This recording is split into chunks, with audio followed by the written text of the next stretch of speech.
Goeiedag, my naam is Jaco Pieter. Welkom hier by ons Sluit die Woord. Ons het vandag 'n heerlike gesprek oor ons ervaringswêreld en hoe die ervaringswêreld wat ons in ons lewe ervaar, 'n groot invloed op ons lewe kan hê. Ons as mense is geneig om vas te val in ons ervaringswêreld. Daarmee bedoel ek eenvoudig dat wanneer daar dinge met ons gebeur wat sleg is, dat ons geneig is om dit met ons saam te dra ons hele lewe lank. So ons moet vandag kyk hoe ons daardie situasie kan hanteer. As ons slegte ervarings het, slegte ervarings gehad het en hoe ons dit moet hanteer, wat ons daaraan kan doen. Want 'n ervaring is iets wat gaan vas lê in jou gedagtes en emosies, selfs in jou liggaam. Jou liggaam stoor net soveel van die slegte ervarings wat jy gehad het. Goeie ervarings word ook gestoor in jou gedagtes en in jou hart en ook in jou liggaam. En ons moet onthou dat hierdie ervarings bepaal hoe ons na die lewe kyk.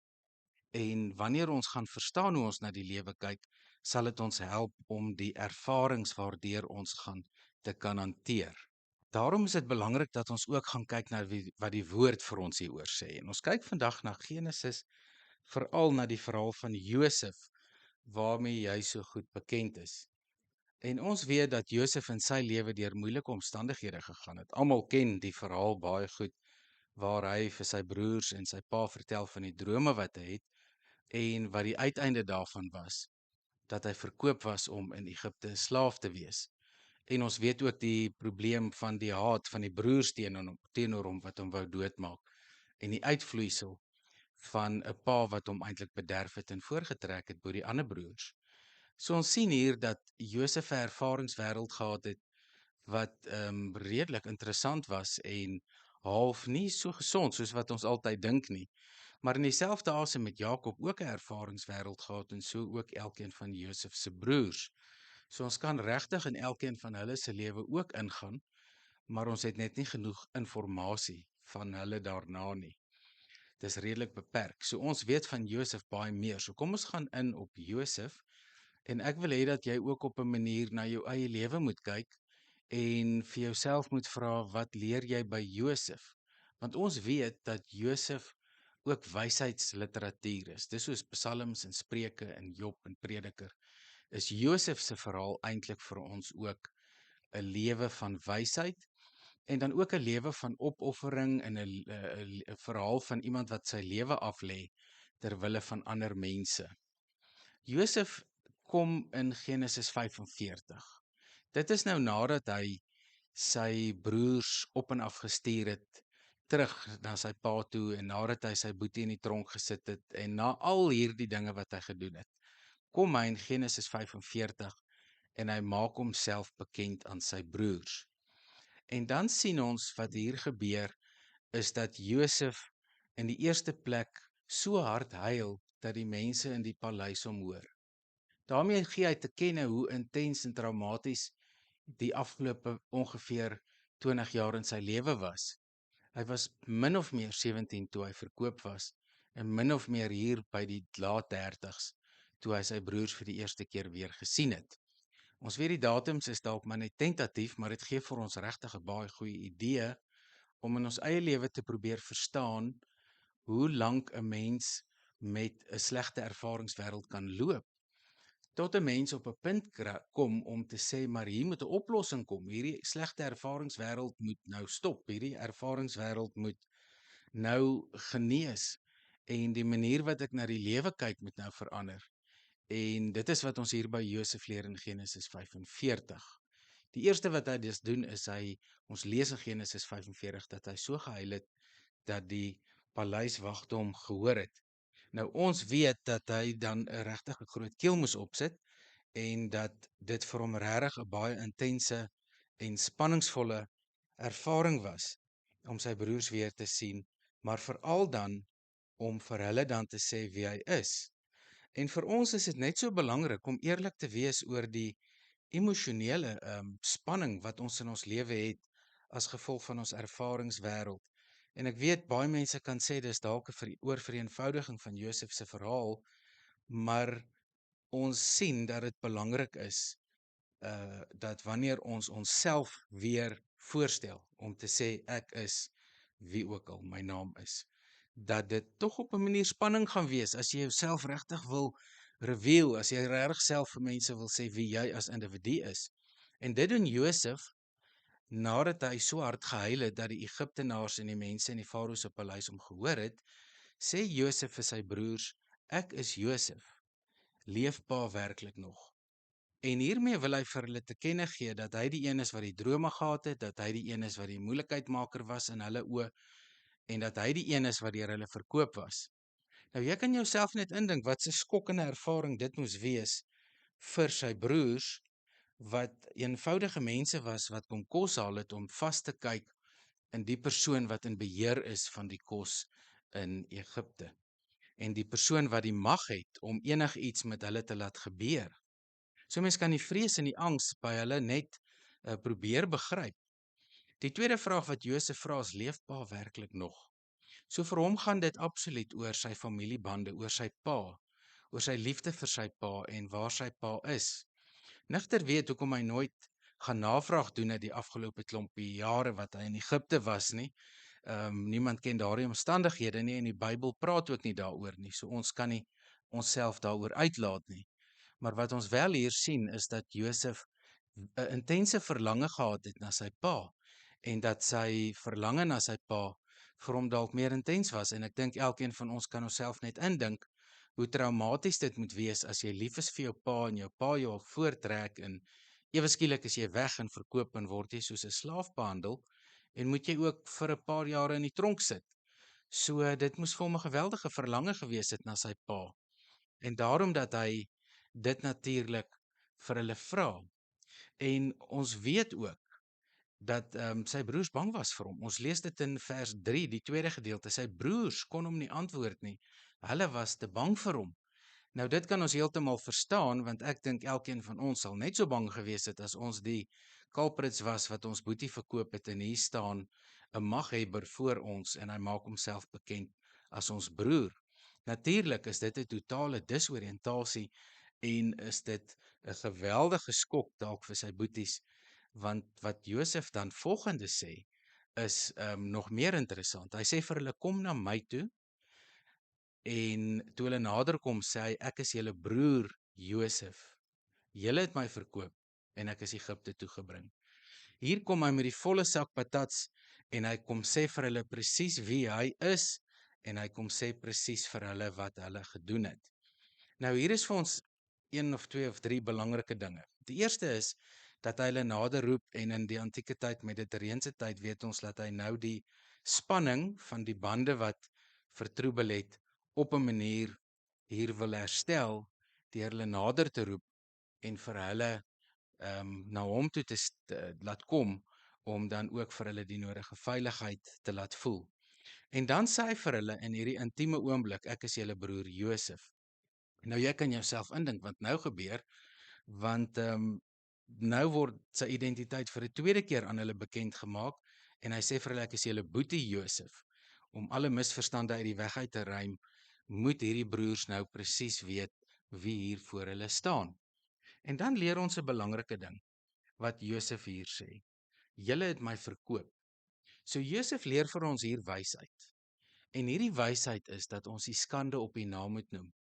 Dat ons nie moet skroom dat wanneer dinge in ons verlede sleg geloop het, wat skandalig was of wat ons as 'n skande of vernedering ervaar het, dat ons dit toe weg te steek nie.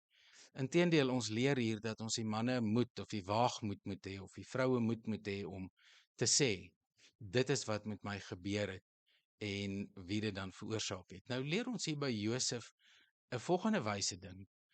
Hy doen dit nie om hulle te oordeel nie. Hy doen dit nie om hulle skrik op die lyf te jaag nie. Hy doen dit nie om hulle terug te kry nie. Dit het hy klaar gedoen toe hy hulle op en af gestuur het en die beker, goue beker in die boetie se sak gegooi het en so aan. So daai fase is hy nou klaar oor, die wraakfase en die fase van disoriëntasie wat hy nie eintlik weet hoe om die situasie te hanteer nie. Sien ons dat hy nou meer vaardig is om dit te hanteer.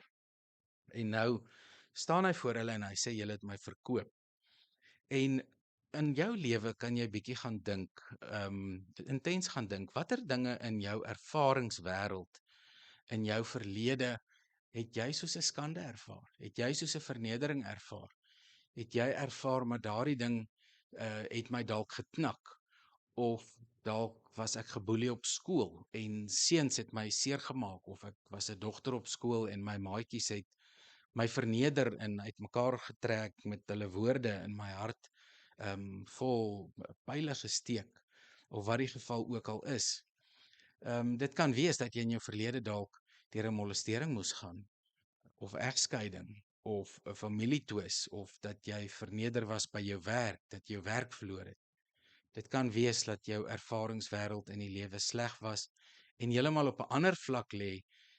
Dit kan lê op 'n vlak van 'n geliefde wat jy verloor. Dit kan op die vlak lê van 'n egskeiding, of 'n vlak van spanning wat jy ervaar oor jou werk en vernedering by die werk. Dit kan op soveel verskillende vlakke lê. Dit kan ook beteken soms dat jou kinders jou afskryf, of dat jou ouers jou afskryf. 'n Klomp van hierdie goeters, dinge wat ons nie in die publiek oor praat nie, omdat ons onveilig is en omdat ons nie altyd weet wat mense gaan doen met hierdie inligting nie, hou ons dit liewers vir onsself en sal ons dit met 1 of 2 persone hanteer. En die rede hoekom ons meestal nie hieroor praat nie, is eenvoudig omdat mense dalk vir ons partykeer antwoorde en oplossings gee wat vir ons verregaande is, of wat ons in 'n baie moeiliker posisie plaas, of wat die lewe vir ons erger maak. Byvoorbeeld, wanneer mense vir jou nadat jy 'n groot verlies gehad het, 'n dood van 'n geliefde, byvoorbeeld dinge sê soos, jy weet die Here pluk 'n mooi blommetjie, of die Here het 'n doel hiermee gehad, of ten minste het julle die maand voor die tyd nog goed gekuier, of sulke tipe van oppervlakkige stellings wat mense maak. Mense wat deur molestering en verkrachting gegaan het, vir wie daar baie keer gesê word, dit is nou verby en jy moet nou oor dit kom en jy moet jou lewe weer regkry. Mense wat bipolêr en depressief is, wat min mense ook oor praat, dis 'n taboe, want wanneer iemand gediagnoseer word met bipolariteit en 'n ervaringslewe het van geestesgesondheid, is daar soveel diskriminasie wat 'n mens kry in die samelewing. Mens dank die Here dat daar baie spesialiste en dokters is en terapeute wat mense hanteer met respek en met kundigheid. Maar dis ook 'n taboe. Mense wil nie praat oor die ervaringswêreld nie, want mense verstaan nie.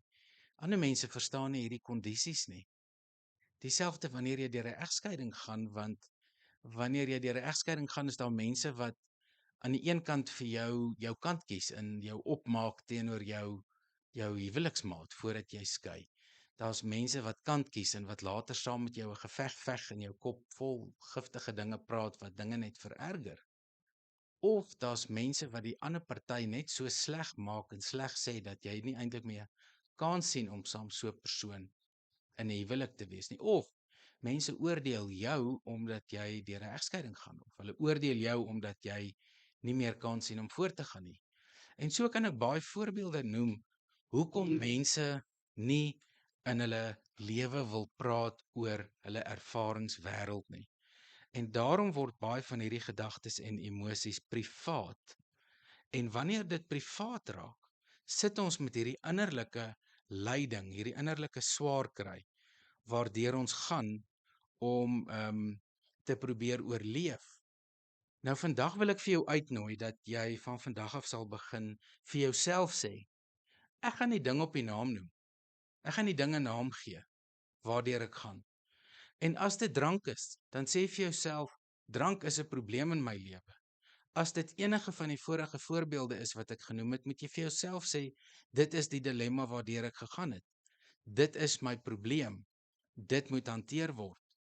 Of daar's 'n familieskande. Die bande tussen pa en kinders is nie reg nie, of ma en kinders is nie reg nie, of onderling tussen kinders nie reg nie. Noem die skande op die naam. Want daarin kan jy nou vir die eerste keer begin om gesond te word, deur te erken watter emosie en gedagtes in jou kop is.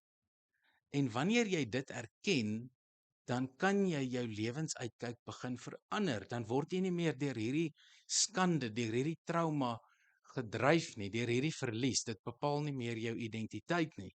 Want ons leer by Josef dat dit verskriklik belangrik is dat ons na afloop van slegte tye ons identiteit bekend moet maak en presies sê, wie ons is. Maar ons leer by Josef ook van versoening. Ons leer by Josef van regmaak, dat hy wat die lydende party is, die swaar kry party is, die een is wat sê, kom na my toe. Vanuit sy magsposisie, vanuit die status wat hy het, is hy die een wat wil seker maak dat verhoudings weer herstel. En dan sê hy vir hulle, julle het my verkoop.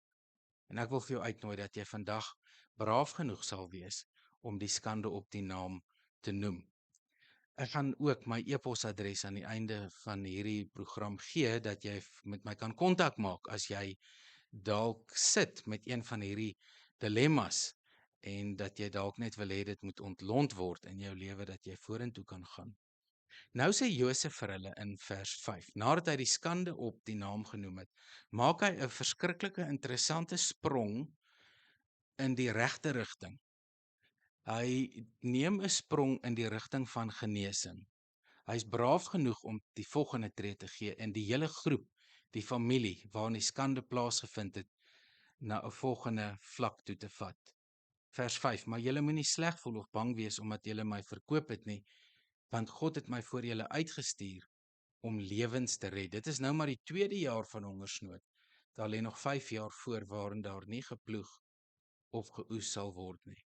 En interessant hier, sien ons in die eerste plek hoe Josef die hele situasie wat plaasgevind het, terugbring in die konteks van die drome wat hy gehad het toe hy 'n jong seun was.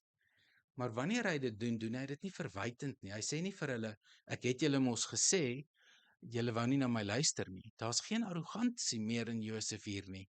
Want wat Josef nou hier sien, is die plan van God. Nou dit is 'n tegniese en 'n moeilike, delikate plek om by uit te kom, omdat mense vir ons baie keer sê, maar jy moet God se doel en God se plan in al hierdie dinge raak sien. Nou ek verskil van daardie eenvoudige opmerkings. Vir my gaan dit baie meer daaroor dat jy in jou persoonlike verhouding met God en deur God se betrokkenheid in jou lewe op so 'n plek sal kom. Onthou, baie mooi in Josef se verhaal lees ons 'n paar maal, God was by Josef. En jy kan weet dat die Here by jou is, dat die Here die een is wat vir jou in hierdie omstandighede dra, dat hy die een is wat vir jou krag gee, en dat hy die een is wat vir jou bring op die punt waar jy sy hand kan raak sien, sy hand van bewaring, sy hand van genesing, en moet tog nooit dink dat slegte goed wat oor jou pad gekom het, uit die hand van die Here af is nie.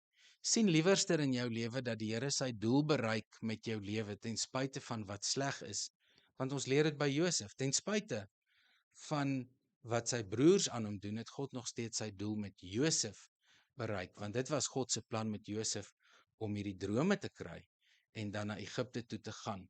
Maar deur middel van die broers se situasie het hulle dit vererger, maar Josef was in elk geval waar hy moes wees.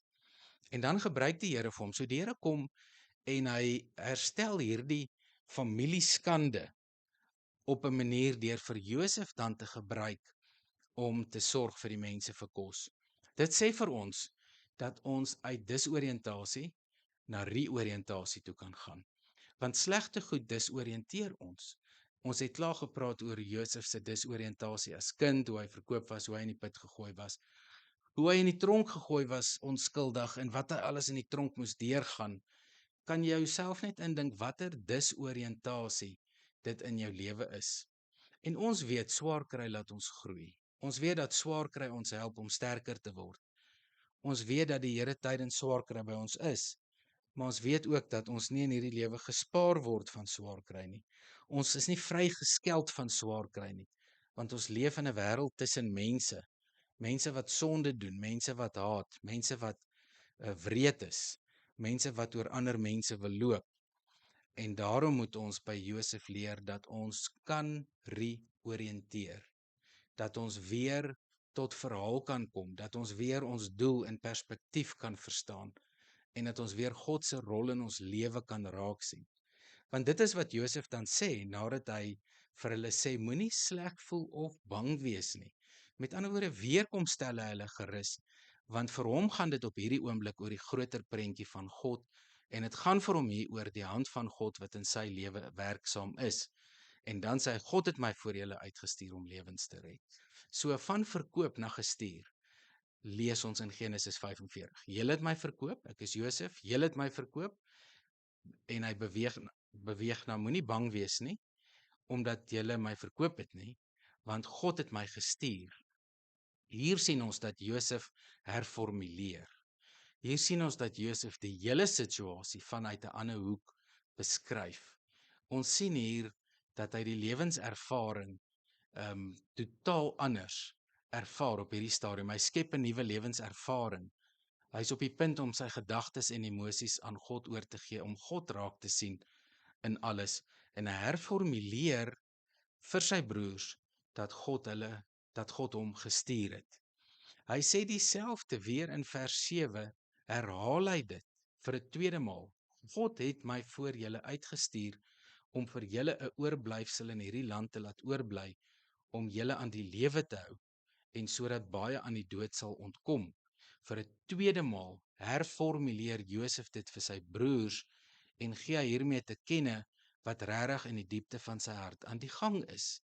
En is in die krag van die herformulering waar daar vir my en jou genesing kom, waar jy vir jouself kan sê, ek is deur 'n slegte werkservaring, maar op die einde van die dag het ek nou op 'n beter plek uitgekom, en ek sien nou die hand van die Here wat my gehelp het deur die moeilike situasies waar ek was, maar ek sien ook die versorgende hand van God vandag in my lewe. En ek wil vir jou uitnooi om in jou lewe te gaan kyk na herformulering, om te gaan kyk wat in jou lewe nodig is om te herformuleer. Dan gaan Josef verder vir 'n derde maal, herformuleer hy in vers 8. Dis nie julle wat my hierheen gestuur het nie, maar God. Hy het my laat aanstel as die Farao se raadgewer en as bevelhebber oor sy huis en as regeerder oor die hele Egipte. En in hierdie derde herformulering haal hy sy broers uit die formule uit. Julle het my nie gestuur nie, julle het nie 'n aandeel gehad in hoekom ek in Egipte is nie. Julle het niks veroorsaak dat ek hier is nie, want God is die een wat besluit het dat ek hier moet wees.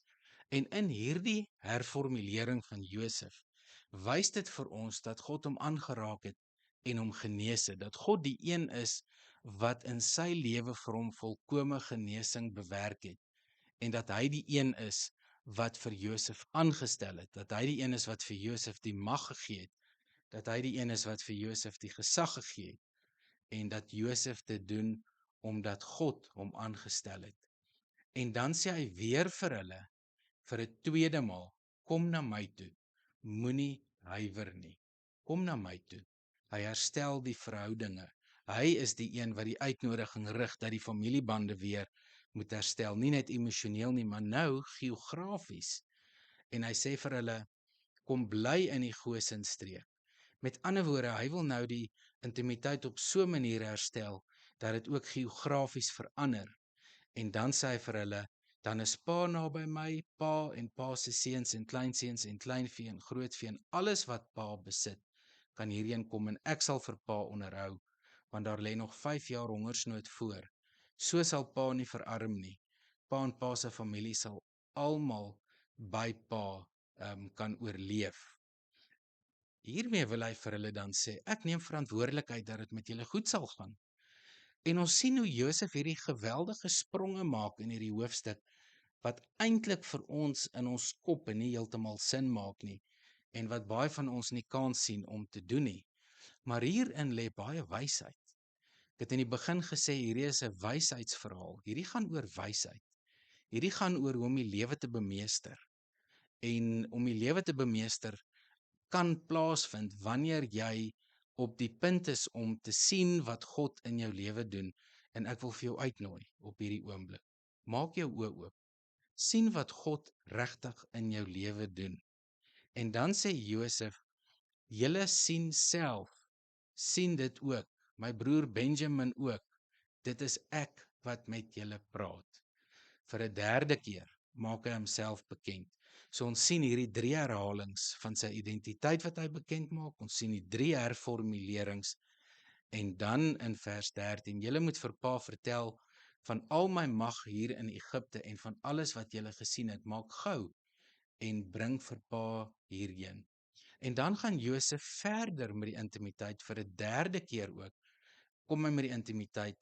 Hy het vir hulle gesê, kom na my toe in die eerste gedeelte, en toe het hy gesê, kom na my toe in die Gosenstreek, en vir 'n derde maal omhels Josef sy broer Benjamin, en hy huil, en hulle het mekaar, Benjamin het op sy skouer gestaan en huil. En dan gaan Josef verder, en hy wys aan sy broers dat hy ernstig is oor die intimiteit wat herstel moet word, en hy het al sy broers gesoen, en by hulle gestaan, en huil. En eers daarna het sy broers met hom begin praat. Hierin vind ons dan 'n onbeskryflike verhaal van genesing, herstel, herformulering, reoriëntasie, 'n nuwe lewenservaring, 'n nuwe lewensuitkyk, gedagtes wat getransformeer word en deur 'n metamorfose gaan om gelykvormig te wees aan die beeld van ons Skepper. En ons vind hier in die erkenning van God se aandeel in die suksesse van ons lewens, in die feit dat ons oorleef het, in die feit dat ons sy getuienis kan wees. En ons leer by Josef om onsself nie blind te staar in ons skande. In sy geval was dit verkoop, maar ons leer by hom dat hy deur stappe gegaan het om by genesing uit te kom. En dit gaan oor die identifisering van die self 3 maal. Dit gaan oor die skande wat op die naam genoem word. Dit gaan oor die skande wat binne die lig van God geplaas word, en dat die skande onderwerp word aan God se mag en gesag. Ons lees daarvan in 2 Korintiërs 10 vers 3 tot 6. As Paulus sê, maak julle gedagtes gehoorsaam aan Christus, want gedagtes is soos vestings. En hierin leer ons dat daar vir jou hoop is, dat daar vir jou genesing moontlik is, dat daar vir jou herstel moontlik is, en dat jy in jou lewe regtig sinvol vorentoe kan gaan in jou lewe, wanneer jy soos Josef na dinge wil kyk, en wanneer jy by Josef wil leer. Natuurlik, as ons na Christus kyk, dan sien ons op 'n totale goddelike vlak hoe hierdie afspeel, hoe Jesus sy lewe aflê, hoe hy homself verneder, Filippense 2, hoe hy 'n slaaf word, hoe hy sterf, en hoe hy alles doen en sy lewe oorgee aan ons.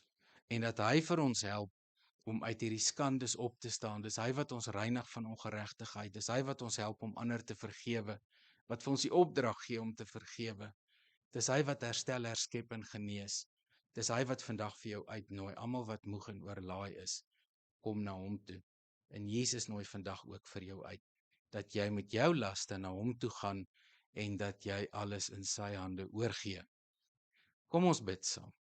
Ons Vader in die hemel, ons wil vir u dankie sê, ons loof u, ons prys u groot en heilige naam, omdat u vir ons sorg, omdat u vir ons help om uit ons skandes uit op te staan, en dat ons wanneer ons u hand raak sien, daar vir ons genesing begin plaasvind, wanneer ons eie identiteit in u begin sien, wanneer ons skandes kan herformuleer, en dat ons besef dat u die een is wat vir ons 'n nuwe oriëntasie gee, volgens u wil.